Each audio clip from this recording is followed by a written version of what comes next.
The gunshot echoed across the open plain, sending a flock of startled crows into the sky as Abigail Calloway lowered her rifle, a wisp of smoke curling from the barrel. The empty tin can she'd been aiming at flew backward, joining a dozen others she'd already hit dead center. With practiced hands, she reloaded the Winchester, ignoring the sweat trickling down her forehead despite the cool September morning. This daily ritual had become as essential to her as breathing, ever since her father had placed the weapon in her hands on her 12th birthday. Now, at 22, she could outshoot most men in Willow Creek, a fact that brought her both pride and problems in equal measure. "A lady with a gun," she murmured to herself, repeating the phrase that followed her throughout town like an unwanted shadow.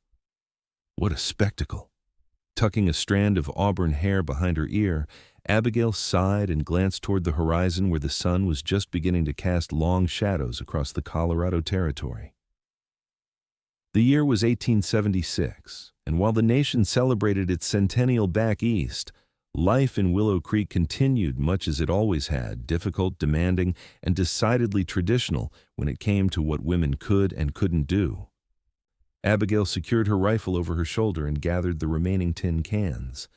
Her father's general store wouldn't open itself, and she had promised to mind it while he traveled to Denver for supplies. The thought of spending another day listening to the whispers and seeing the disapproving glances made her jaw clench, but she had long ago stopped caring what the townsfolk thought of her unusual habits. The walk back to town took 20 minutes, and by the time Abigail reached Main Street, Willow Creek was stirring to life. Shopkeepers swept their storefronts, the blacksmith's forge was already glowing, and the smell of fresh bread wafted from Mrs. Peterson's bakery. Abigail nodded politely to those who acknowledged her, ignoring the others who simply stared at the rifle on her back. "Morning, Miss Calloway," Sheriff Miller called from his post outside the jailhouse. "Early target practice again?" "Someone's got to keep the tin can population under control," she replied with a half-smile. The sheriff chuckled. "Your father get off to Denver all right?" "Yes, sir. Left before dawn. He should be back in a week or so." "You be careful minding that store alone," he said, his expression turning serious. "Had word that the Turner gang might be moving through these parts." Abigail patted her rifle. "That's precisely why I practice, Sheriff." As she continued toward Calloway General Goods, she caught sight of a cluster of women outside the millinery shop, their hushed conversations stopping abruptly as she approached. Martha Wilson, the banker's wife and self-appointed arbiter of female propriety in Willow Creek, made a show of drawing her shawl tighter around her shoulders. "Good morning, ladies," Abigail said pleasantly, refusing to be cowed. "Miss Calloway," Mrs. Wilson replied, her tone chilly, "I see you're still carrying that thing about town. What will the new schoolteacher think when she arrives next week? Such an unseemly example for our young girls." "I imagine she'll think Willow Creek is fortunate to have someone who can protect herself," Abigail replied evenly, "and others, if need be." Mrs. Wilson's nostrils flared. A woman's protection should come from her husband, not from flaunting herself with men's tools. No wonder you remain unwed. The words stung more than Abigail cared to admit. She was about to respond when the sound of approaching horses drew everyone's attention. A group of riders was coming into town, dust clouds billowing behind them. Leading them was a man Abigail had never seen before, tall and broad-shouldered, with dark hair visible beneath his wide-brimmed hat. "New cattle buyers, perhaps," one of the women murmured excitedly. "From the east, by the look of those clothes." Abigail took advantage of the distraction to slip away, unlocking the general store and stepping into its familiar comfort. The bell above the door jingled as she entered, and she breathed in the comforting blend of coffee beans, leather, and dried goods that had been the backdrop of her life since childhood. She propped her rifle behind the counter, tied an apron around her waist, and began her opening routine. The morning passed quickly, with a steady stream of customers purchasing everything from nails to molasses. Abigail kept her interactions brief but friendly, well aware that most of the men who came in stared a beat too long at her, wondering how someone who looked like her with delicate features that belied her stubborn nature had developed such unladylike habits. It was just after noon when the bell chimed again, and the stranger she'd spotted earlier stepped into the store. Up close, she could see he was younger than she'd first thought, perhaps in his late 20s. His face was tanned from the sun, with a strong jaw shadowed by stubble and eyes the color of a summer storm. "Afternoon," she greeted him, setting aside the inventory ledger she'd been updating. "Welcome to Calloway General Goods. What can I help you with?" The man removed his hat, revealing a full head of black hair that curled slightly at the edges. "Xavier Ryder," he introduced himself with a slight nod. "Just rode in with a small outfit. We've got cattle to deliver to the Palmer Ranch, and I find myself in need of supplies." "You've come to the right place, Mr. Ryder," Abigail said, coming around the counter.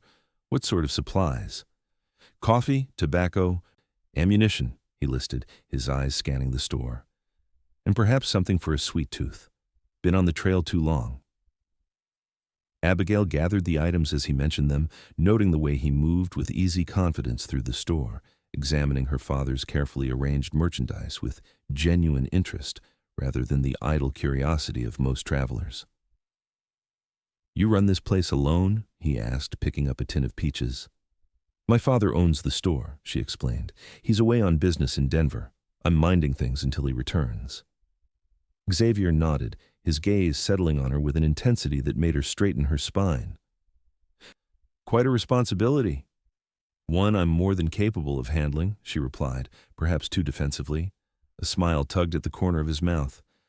"I don't doubt that for a second, Miss Calloway, Abigail Calloway." "Miss Calloway?" He tested the name as though savoring it. "I couldn't help but notice the rifle behind your counter. Winchester 73? Abigail blinked in surprise. Most men either ignored her rifle or made some disparaging comment about it. "Yes, it is. You know your firearms?" "Been around them my whole life," Xavier said with a shrug. "My father was a gunsmith back in Texas before he passed. Taught me to respect a good weapon and the person carrying it." Before Abigail could respond, the door swung open again, admitting 3 men from town, Tom Fletcher, who ran the livery stable, and the Jensen brothers, who worked at the sawmill. All 3 were regular customers, and all 3 harbored the same small-minded attitudes as most of Willow Creek when it came to Abigail's independence. "Well, if it isn't our local Annie Oakley," Tom said loudly, tipping his hat mockingly. "Seen you out shooting again this morning? Shouldn't you be learning to cook or sew or something useful for a husband?" The Jensen brothers snickered, and Abigail felt heat rising in her cheeks, though whether from embarrassment or anger she couldn't tell. "I can both shoot and cook, Mr. Fletcher," she replied coolly, "though I'm not particularly interested in doing either for a man who can't see beyond his own narrow view of the world." This set the brothers to laughing again, though this time at Tom's expense. Tom's face reddened, and he stepped closer to the counter. "No need to get uppity, just saying what everyone thinks. A woman with a gun is unnatural, makes men uncomfortable." "Perhaps the men who are uncomfortable should examine why that is," Xavier spoke up, his voice calm but carrying an undercurrent of steel that made all heads turn his direction. Tom sized up the newcomer, taking in his trail-worn clothes and the gun holstered at his hip. "This ain't your business, stranger." "Just offering an observation," Xavier replied easily. "Where I come from, a woman who can defend herself is considered sensible, not scandalous." "And where might that be?" one of the Jensen brothers asked, crossing his arms. "All over," Xavier said. "Driven cattle from Texas to Montana, and I've seen plenty of women who can handle a rifle. Usually the ones who survive when others don't." A tense silence fell over the store. Abigail found herself oddly touched by this stranger's defense, even as she bristled at needing it in the first place. "Your supplies come to $2.35, Mr. Ryder," she said, breaking the silence and returning to business. Xavier placed the money on the counter, his eyes never leaving the 3 locals. "Much obliged, Miss Calloway." As he gathered his purchases, he added casually, "You know, a woman who can shoot straight is a rare and valuable thing. That's the kind of woman I'd marry, one who could stand beside me, not behind me." The words hung in the air like a challenge. Tom Fletcher made a dismissive sound and muttered something under his breath before turning his attention to the items he'd come to purchase. The Jensen brothers, sensing the confrontation was over, drifted to another part of the store. Xavier settled his hat back on his head and nodded to Abigail. "Thank you for the supplies, Miss Calloway. I imagine I'll be back before we move on."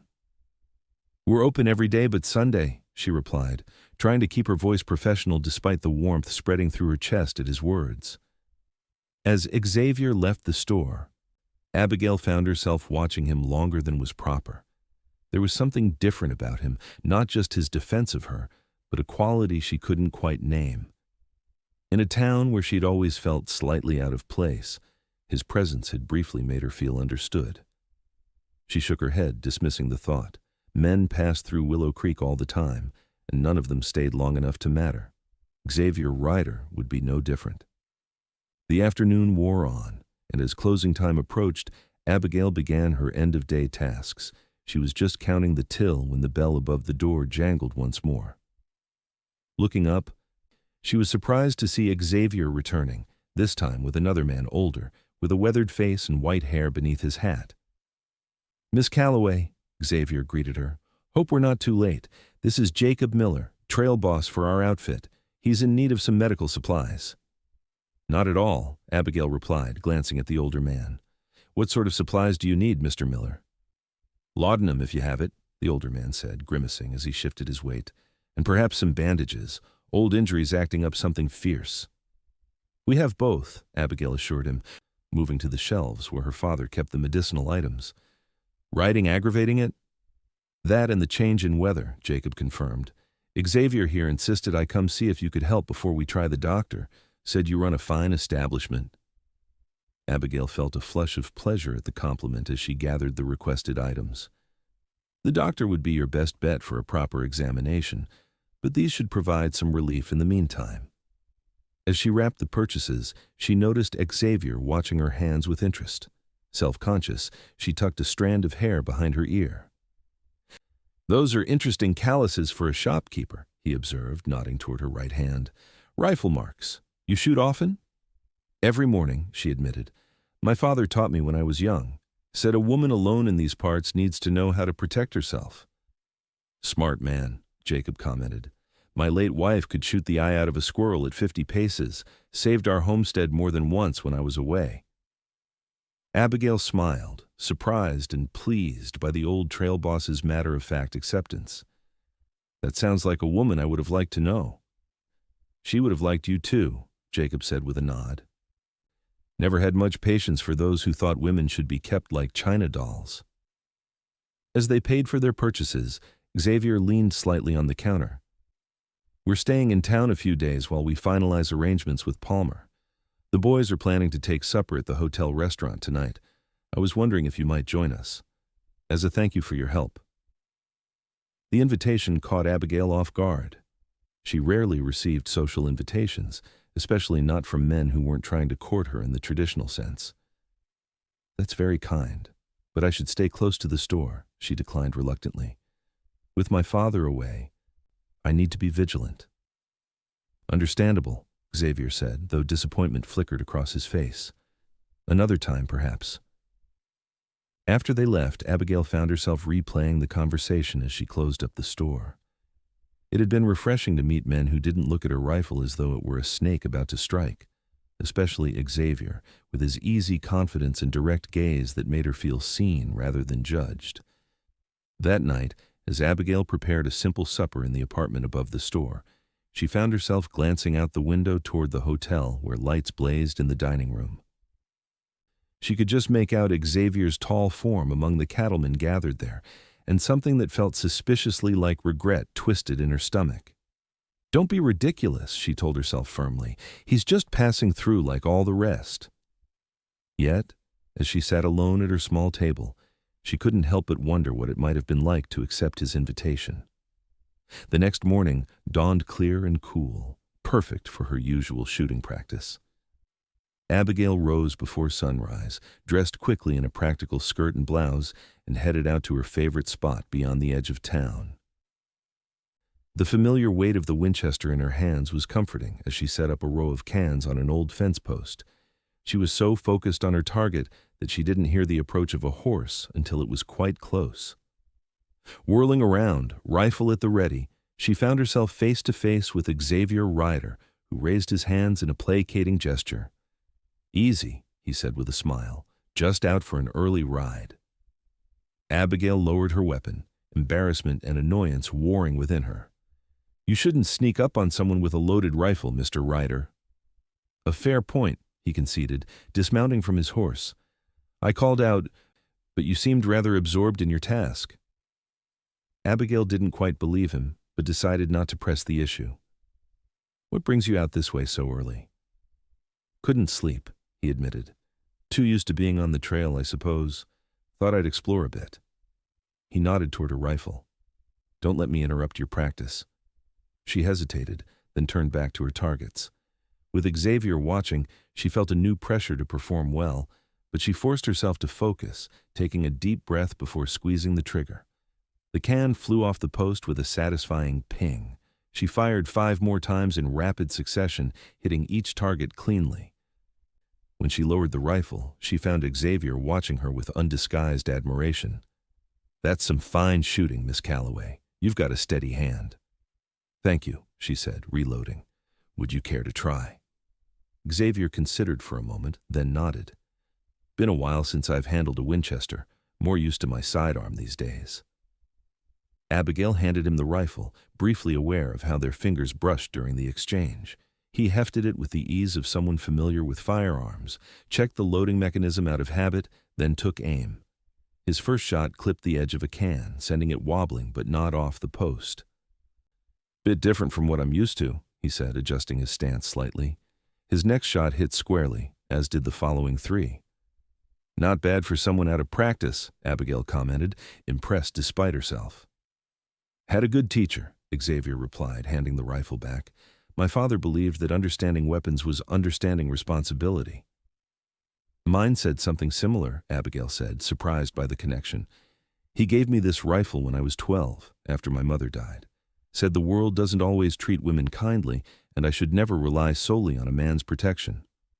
"Wise advice," Xavier remarked. "Though I imagine it's made life in a small town challenging." Abigail laughed without humor. "You noticed?" "Hard not to," he said, leaning against a nearby tree. "Those men in your store yesterday aren't exactly subtle." "Tom Fletcher has been trying to court me for 2 years," Abigail explained, beginning to gather her spent shells. "He seems to think my unusual habits just need a husband's firm hand to correct." Xavier's expression darkened. "Men like that don't understand partnership. They want ownership."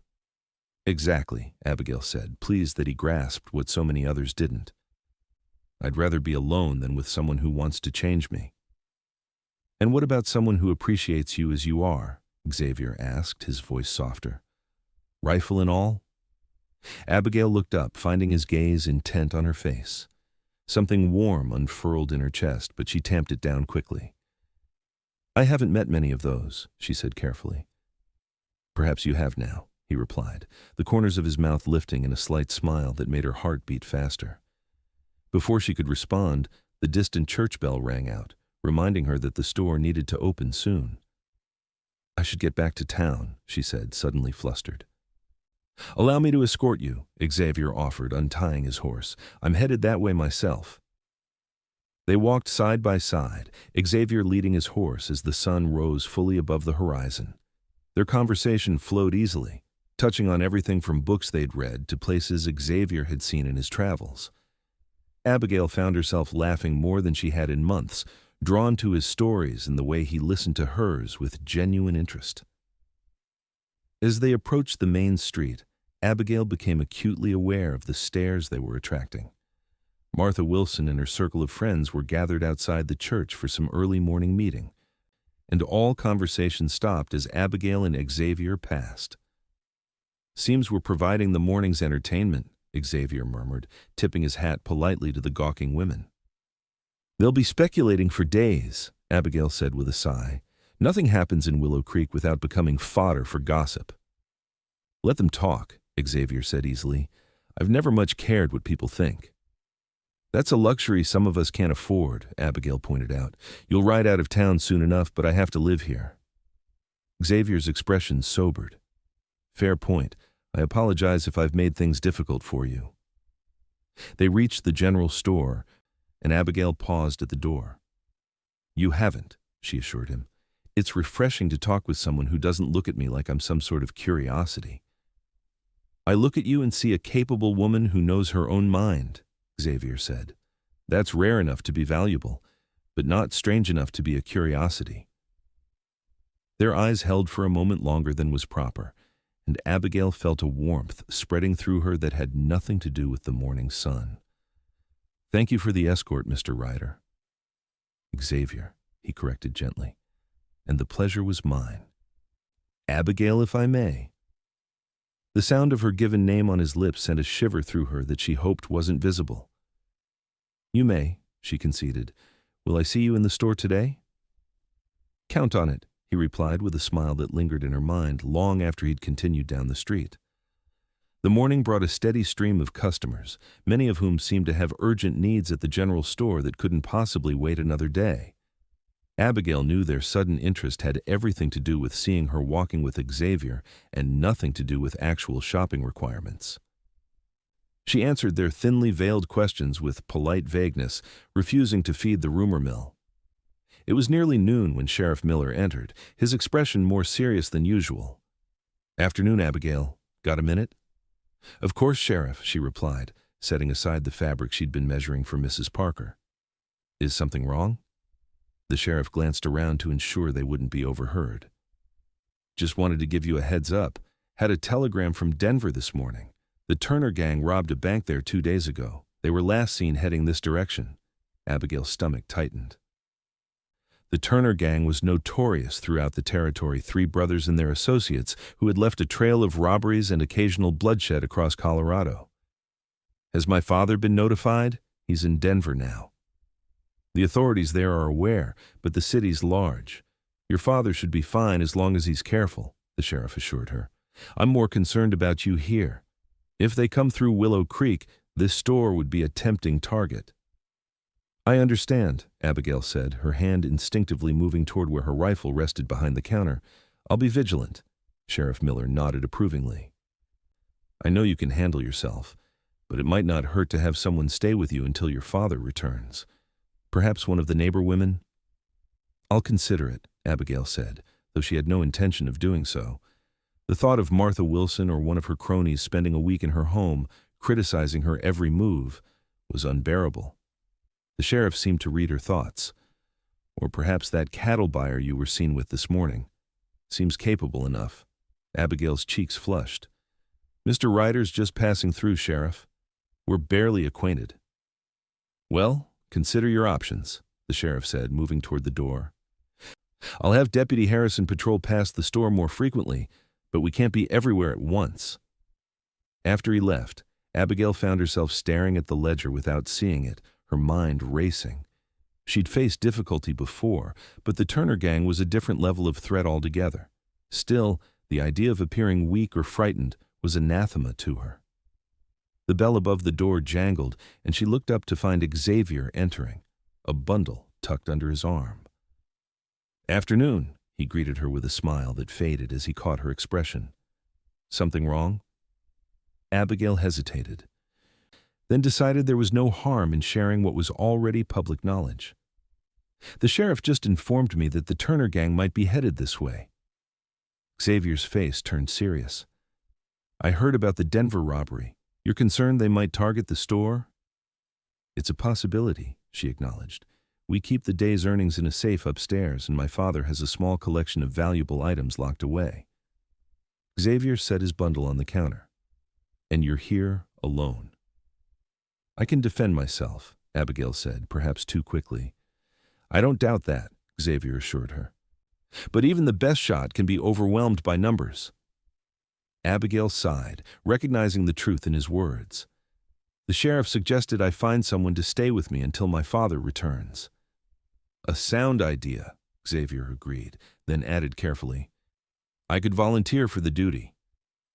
Abigail's eyes widened. "That would hardly be proper, Mr. Ryder." "Xavier," he reminded her with a small smile, "and propriety seems less important than safety. Besides, I could sleep in the storeroom downstairs. No impropriety necessary." The offer was tempting, more so than Abigail wanted to admit, not just for the security, but for the company. "What about your cattle business with the Palmer Ranch?" "Nearly concluded," Xavier explained. "Jacob can handle the final arrangements. The men will drive the herd to Palmer's land tomorrow, and I can join them after your father returns." Abigail studied him, searching for any sign of ulterior motives, but found only genuine concern. "Why would you do this? You barely know me." Xavier's expression softened. "Let's just say I recognize someone worth protecting when I meet them." The simple sincerity in his voice broke through her hesitation. "Very well," she agreed. "But only if you'll accept payment for your time." "Not necessary," Xavier insisted. "Consider it a favor between friends." "We're friends now, are we?" Abigail asked, a hint of teasing in her voice. "I'd like to think so," Xavier replied, his eyes holding hers with an intensity that made her breath catch. "Though perhaps we could be more given time." The boldness of his statement should have shocked her, but instead, Abigail felt a thrill of possibility. Before she could respond, the door opened again, admitting Mrs. Wilson and her daughter Emma. "Miss Calloway," Mrs. Wilson greeted her coolly, her gaze shifting to Xavier with poorly disguised curiosity. "I require some thread and buttons. Emma is expanding her hope chest." As Abigail helped the Wilsons with their purchases, she was acutely aware of Xavier browsing nearby, occasionally catching her eye with a subtle smile that the other women couldn't see. By the time Mrs. Wilson and Emma left, having stretched their simple purchase into a half-hour ordeal of thinly veiled interrogation about Xavier, Abigail's patience was wearing thin. "That woman could try the patience of a saint," she muttered as the door closed behind them. Xavier chuckled. "She seemed quite determined to discover my intentions toward you." "And what exactly are your intentions, Mr. Ryder?" Abigail asked, surprising herself with her boldness. Xavier moved closer to the counter, his expression growing serious. "To get to know you better, Abigail Calloway, to discover if the connection I feel when we speak is mutual, and to protect you from the Turner gang in the meantime." Abigail felt her heart flutter, but caution tempered her response. "You'll be leaving soon enough."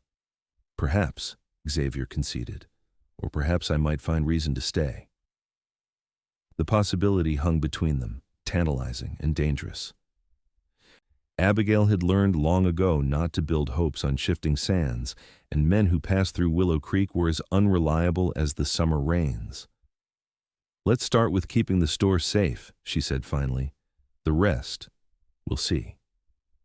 Xavier nodded, accepting her caution without offense. "Fair enough. I'll gather my things from the hotel and return this evening." After he left, Abigail found herself both anxious and exhilarated by the arrangement. Her practical side warned that allowing a near stranger to stay in the store was risky, but her instincts told her Xavier Ryder could be trusted. Beyond that, there was the undeniable pull she felt toward him, his easy confidence, his respect for her capabilities, and the way his eyes lingered on her face when she spoke, as though every word mattered. As evening approached, Abigail closed the store and went upstairs to prepare a simple meal. She'd just set water to boil for coffee when a knock came at the back door. Xavier stood there with a bedroll and small bag, looking slightly uncomfortable. "I wasn't sure if I should come through the store or not," he explained as she let him in.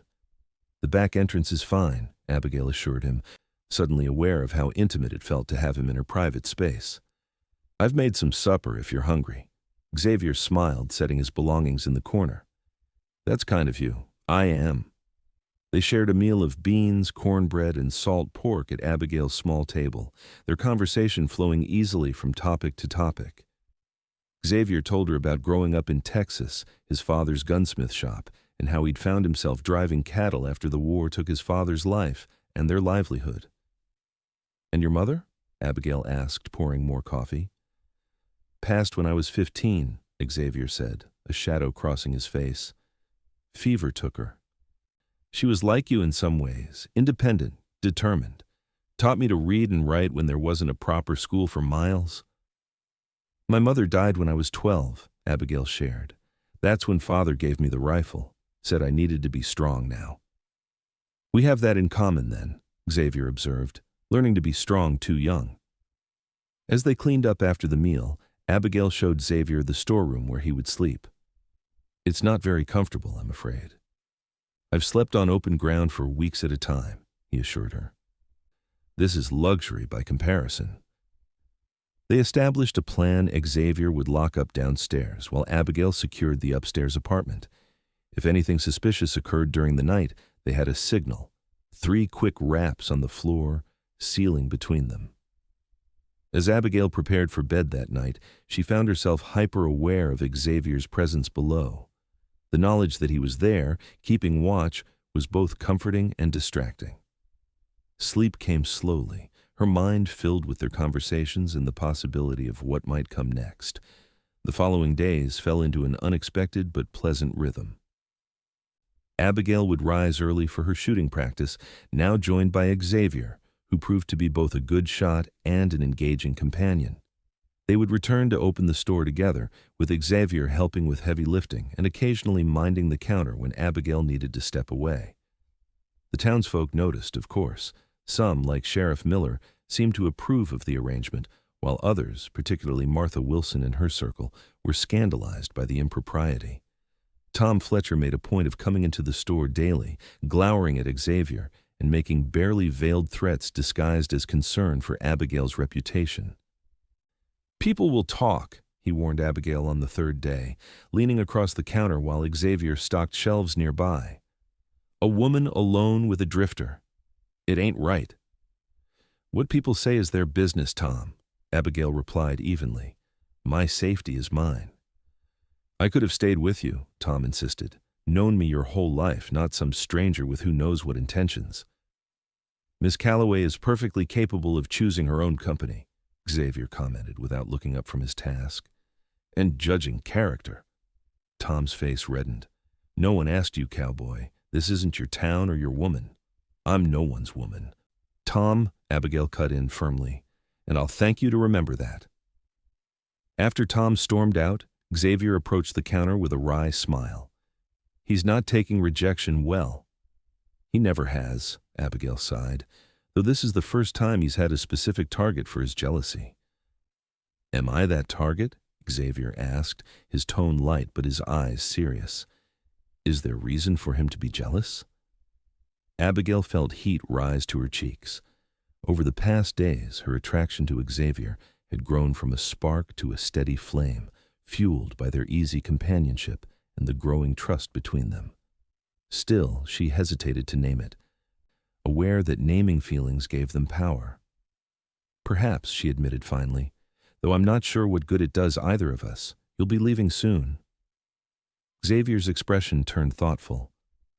"What if I didn't?" Abigail stared at him. "What do you mean?" "I've been thinking," Xavier said, moving closer. "Jacob can manage the cattle operation without me. I've been drifting long enough, Abigail. Maybe it's time I found a place to settle." "Here?" Abigail asked, her heart racing. "In Willow Creek?" "Why not?" Xavier replied. "It's a growing town in good country. And it has at least one resident I've grown quite fond of." Before Abigail could respond, the door burst open and Sheriff Miller rushed in, his expression grim. "Abigail, Xavier just got word from a ranch hand who rode in from the east. Turner gang was spotted less than 10 miles from here, heading this way. Likely be here by nightfall." Abigail's stomach dropped. "Do you think they know about the store?" "Hard to say," the sheriff admitted, "but they have a pattern of hitting the largest businesses in any town they pass through. I'm gathering men to defend the bank and other establishments, but we're spread thin." "We'll be ready here," Xavier assured him, his hand moving instinctively to his holstered revolver. After the sheriff left, Abigail and Xavier immediately began preparations. They moved the most valuable merchandise to the storeroom, secured additional ammunition for both Abigail's rifle and Xavier's revolver, and established defensive positions in the store and apartment above. As dusk approached, tension filled the air.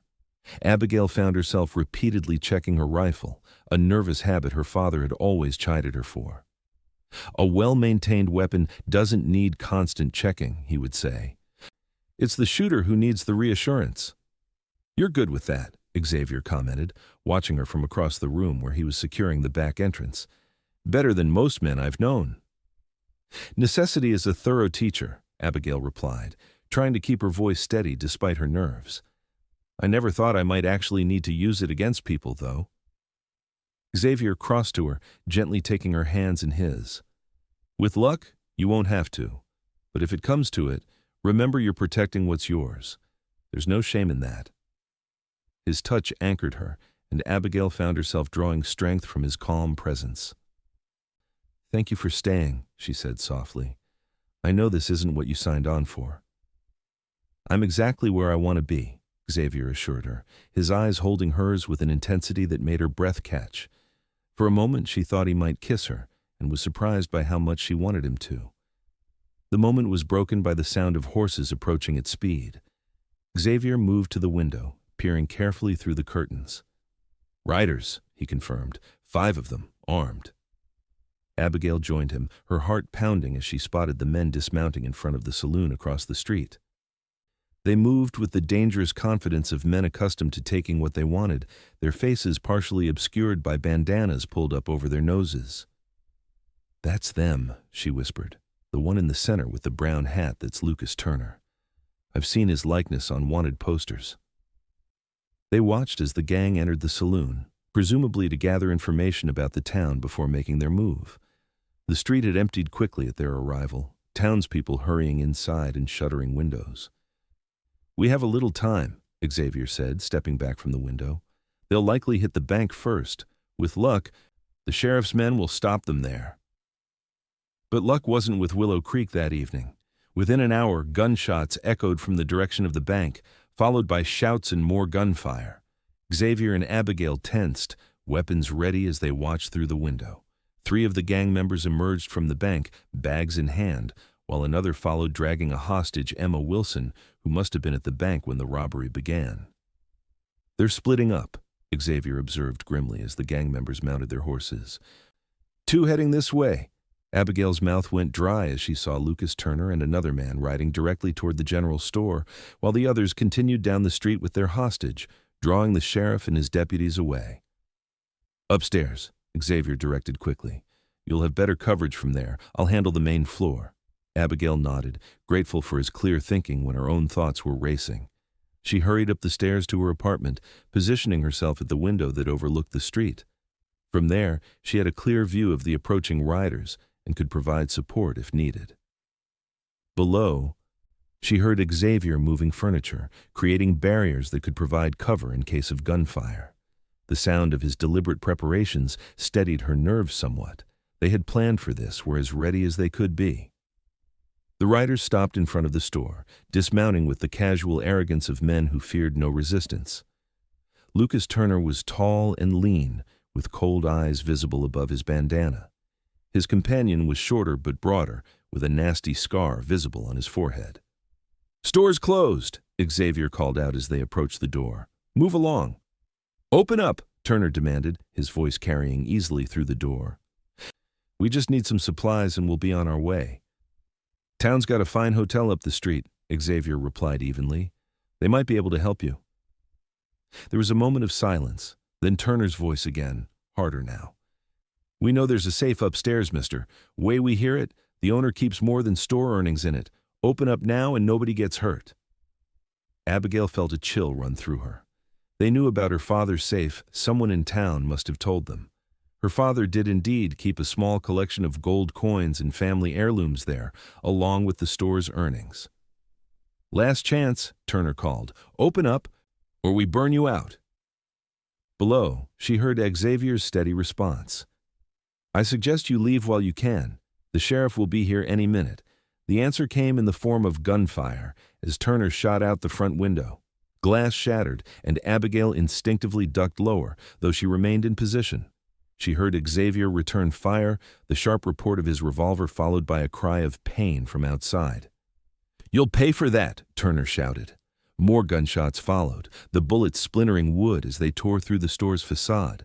From her vantage point, Abigail could see Turner's companion clutching his arm where Xavier's shot had found its mark. The wounded man took cover behind a water trough while Turner positioned himself behind a hitching post, firing methodically at the store. Abigail steadied her rifle, took careful aim at Turner, and squeezed the trigger. Her shot went wide, splintering the wood near his head. Turner ducked instinctively, then looked up toward the window where she was positioned. "Got ourselves a second shooter upstairs," he called to his partner. "Circle around back. I'll keep them busy here." Panic flared in Abigail's chest. The back entrance was vulnerable, with only a simple lock securing it. "Xavier," she called down. "One's heading for the back door." "I hear him," Xavier replied calmly. "Stay put. Keep Turner pinned down." Abigail refocused on Lucas Turner, who was now attempting to move to a better position. She fired again, this time hitting close enough to send him scrambling back to cover. The exchange continued, neither side able to gain an advantage, until a crash from below told her the second man had broken through the back entrance. She heard Xavier's revolver fire twice in rapid succession, followed by the heavier report of the intruder's weapon. Then, silence. "Xavier," she called, fear clawing at her throat when he didn't immediately respond. "I'm all right," he finally answered, his voice strained. "Got him, but he winged me. Turner's still out front." Relief that Xavier was alive quickly gave way to fresh worry. He was injured, and Turner was still a threat. Making a quick decision, Abigail moved from the window to the top of the stairs, where she could cover both the street-facing windows and the staircase in case Turner tried to reach the apartment. Outside, Turner seemed to realize his partner had failed. "You've got spirit, I'll give you that," he shouted, "but this isn't over. I'll be back with the rest of my boys, and we'll burn this place to the ground." The threat was followed by the sound of retreating hoofbeats as Turner mounted his horse and rode away, presumably to rejoin the others. Abigail waited until she was certain he was gone before rushing downstairs to find Xavier. He was leaning against the counter, a makeshift bandage already wrapped around his left arm where a bullet had grazed him. The body of Turner's accomplice lay near the back door, motionless. "It's not bad," Xavier assured her, seeing her concerned expression. "Barely broke the skin." Abigail set her rifle aside and quickly examined his wound. The bullet had indeed only grazed him, but the cut was deep enough to bleed freely. "We need to clean and bandage this properly," she insisted, already moving to gather supplies. As she tended to his injury, her hands gentle but efficient, Xavier watched her face with an intensity that made her cheeks warm. "You handled yourself well," he said softly. "Not many would keep their composure in a gunfight." "I had a good partner," Abigail replied, securing the fresh bandage, "though I wish you hadn't been hurt." "Worth it," Xavier said with a slight smile. "Besides, now I'll have a scar to impress people with. Got this defending a store alongside the best shot in Colorado." Despite the tension of the situation, Abigail found herself laughing. "Is that what you'll tell people?" "It's the truth," Xavier said, his smile fading into something more serious. "You're remarkable, Abigail Calloway." The moment stretched between them, charged with possibility, until the sound of approaching horses broke the spell. Xavier reached for his revolver, but Abigail touched his arm. "It's the sheriff," she said, recognizing the distinctive gait of Sheriff Miller's horse. "They must have dealt with the others?" Indeed, moments later, Sheriff Miller and 2 deputies arrived, relieved to find the store defended and one of the gang members neutralized. The news they brought was mixed. The gang had escaped with some money from the bank, but Emma Wilson had been rescued unharmed. 2 of the deputies had been wounded in the exchange, but none fatally. "Turner and his brother got away," the sheriff informed them grimly. "But they're heading south, not coming back this way. We've sent telegrams to alert the neighboring towns."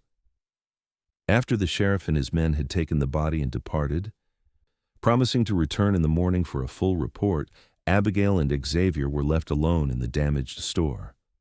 Broken glass littered the floor, bullet holes marked the walls, and merchandise lay scattered where Xavier had moved it to create barricades. "Quite a mess," Abigail observed, surveying the damage with a weary sigh. "We'll set it right," Xavier assured her, stepping closer. "Together." The simple declaration and the promise it held made Abigail's heart skip. You still intend to stay then? Even after all this? Xavier reached out, gently tucking a strand of hair behind her ear. This only confirms what I already knew, Abigail. You're worth staying for, if you'll have me. The tenderness in his eyes undid her last reservations. I would like that very much, she whispered. Xavier's hand cupped her cheek, and she leaned into his touch, all the tension of the night dissolving into something warmer, more powerful. When he finally kissed her, it felt like coming home after a long journey, both familiar and thrilling in its newness. The morning brought the sound of hammering as the town's carpenter began repairing the store's broken window. Abigail and Xavier worked side by side, clearing debris and reorganizing merchandise. Word of their stand against the Turner gang had spread quickly, transforming the town's perception almost overnight. Martha Wilson herself came to the store, Emma in tow, to express her gratitude. I may have misjudged you, Miss Calloway, she admitted stiffly. And your friend. Emma tells me you both acted with great courage. Thank you, Mrs. Wilson, Abigail replied, touched by the woman's effort at reconciliation.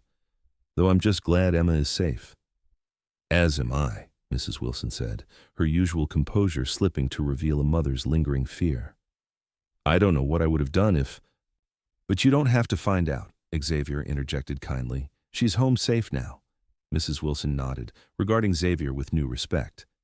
Indeed, and it seems I was wrong about other matters as well.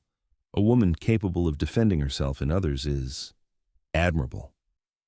The admission, clearly difficult for the tradition-bound woman, meant more to Abigail than she would have expected. Perhaps we all have something to learn from each other, she suggested.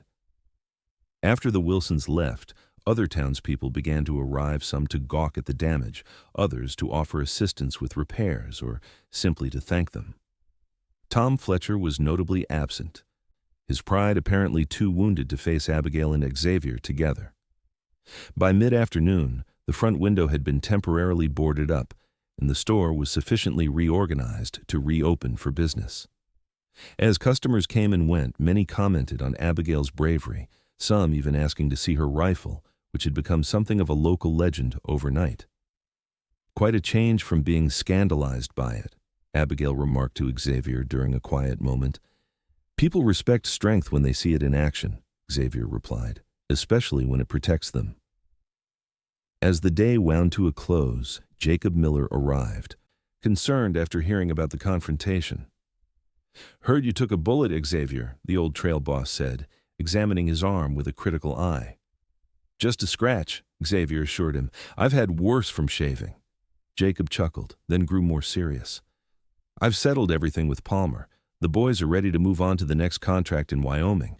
They're expecting you to join them. Xavier glanced at Abigail, then back to Jacob. I'm afraid they'll have to manage without me. I've decided to stay in Willow Creek. Jacob's weathered face split into a knowing grin. Can't say I'm surprised. Saw the way you looked at Miss Calloway from day one. He turned to Abigail. This one said you were the kind of woman a man would be lucky to marry before he'd even spoken to you properly. Abigail raised an eyebrow at Xavier, who had the grace to look slightly embarrassed. Is that so? I stand by it, Xavier said with a shrug, though I'm hoping to prove myself worthy of such luck. Jacob laughed heartily. Well, I won't stand in the way of young love. The outfit will miss you, Xavier, but a man needs roots eventually. He shook Xavier's hand firmly. You take care of each other. After Jacob left, promising to visit when his travels brought him back through Colorado, Abigail turned to Xavier with a mixture of amusement and tenderness. That's the woman I'd marry, Xavier stepped closer, taking her hands in his. I meant it then, and I mean it now, though I hope you'll give me time to court you properly before I ask that particular question. I think that can be arranged, Abigail replied, her heart full to bursting with a happiness she'd never expected to find. After all, we have time now. All the time in the world, Xavier agreed, sealing the promise with a kiss. In the days that followed, Abigail received a telegram from her father announcing his imminent return. She and Xavier continued their morning shooting practice, now joined occasionally by other women from town who had been inspired by Abigail's example. Martha Wilson, never joined them, but she stopped making disapproving comments, which Abigail considered progress enough. Thomas Calloway returned to find his store repaired, his daughter happier than he'd seen her in years, and a steady young man who asked formally for permission to court her. After hearing the full story of the Turner gang's attack and Xavier's role in defending the store, Thomas gave his blessing readily. "Never thought I'd see the day when your rifle brought you a suitor instead of scaring them away," he teased Abigail privately after dinner one evening. "But I'm glad of it. Your mother would have approved of him." "Because he's not intimidated by a woman who can shoot?" Abigail asked. "Because he sees your strength as something to admire, not tame," her father corrected. "That's rarer than it should be." With Thomas's support, Xavier found work as a deputy under Sheriff Miller, whose respect he'd earned during the confrontation with the Turner gang. His experience on the trail and steady temperament made him well suited to maintaining peace in the growing town. By spring, their courtship had blossomed into a deep and abiding love, built on mutual respect and shared experiences. When Xavier finally proposed on a clear April morning after their daily target practice, Abigail accepted without hesitation. Their wedding in June became the social event of the season, with even Martha Wilson contributing her finest lace tablecloth for the reception. Jacob Miller returned as promised to stand as Xavier's best man, bringing news that Lucas Turner and his remaining brother had been captured in New Mexico territory. As Abigail and Xavier exchanged vows in the small Willow Creek church, she wore a simple white dress with her father's first gift to her, a delicate gold locket that had belonged to her mother around her neck. Her rifle wasn't present for the ceremony, but it hung proudly over the mantel in the small house Xavier had purchased for them, a symbol of the strength and independence that had brought them together. "Still glad you said that woman was the one you'd marry?"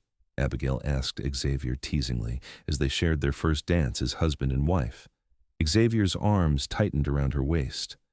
"Best thing I ever said," he assured her, "though I think I do just topped it." As the evening progressed and well-wishers surrounded them, Abigail caught sight of Tom Fletcher watching from the corner, his expression a mixture of regret and resignation. He raised his glass slightly in acknowledgement when their eyes met, and Abigail nodded in return, grateful that old animosities seemed to be fading. Later that night, as Xavier carried her across the threshold of their new home, Abigail felt a profound sense of contentment. The path that had led her here, beginning with a father's gift of a rifle and the determination to use it well, hadn't been easy or conventional. But standing in the arms of a man who valued her precisely because she refused to conform, she wouldn't have changed a single step. "Welcome home, Mrs. Ryder," Xavier murmured, his lips finding hers in the soft lamplight. "I like the sound of that," Abigail replied, her heart full to overflowing. "Almost as much as I liked 'That's the woman I'd marry.'" Xavier laughed, the sound warm and rich in their small home. "I'll never live that down, will I?" "Never," Abigail confirmed, smiling up at him. "It'll be our story to tell our children someday, how their father knew their mother was the one, just from seeing her with a rifle."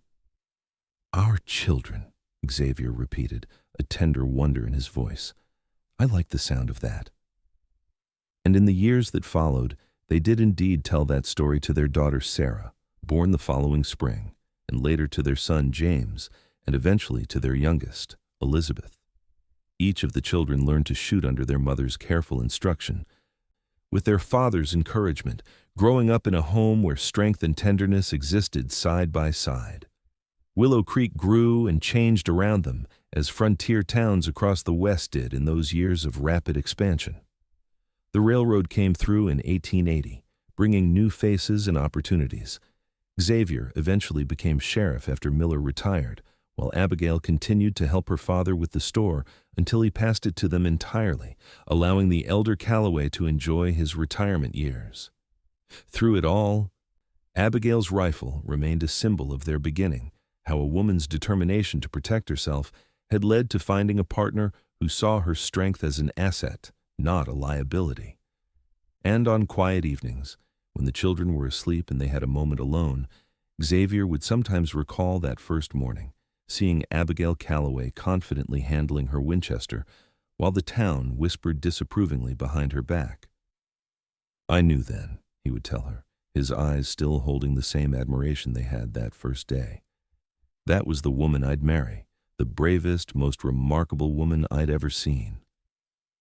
And Abigail, no longer concerned with the whispers that had once followed her through town, would simply smile and lean into his embrace, secure in the knowledge that she had found exactly where she belonged with a man who had never asked her to be anything other than herself.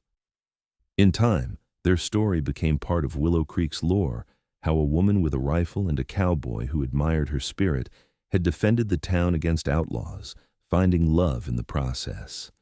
Young girls growing up in Willow Creek no longer heard that firearms were solely a man's domain, and young men learned that true partnership meant valuing strength in all its forms. And whenever someone expressed surprise at seeing Abigail Ryder still practicing her marksmanship well into her later years, someone would inevitably share the tale. They mocked her for carrying a rifle until a cowboy said, "That's the woman I'd marry." And in the telling and retelling, a simple truth emerged that love, at its best, doesn't change who we are, but celebrates it.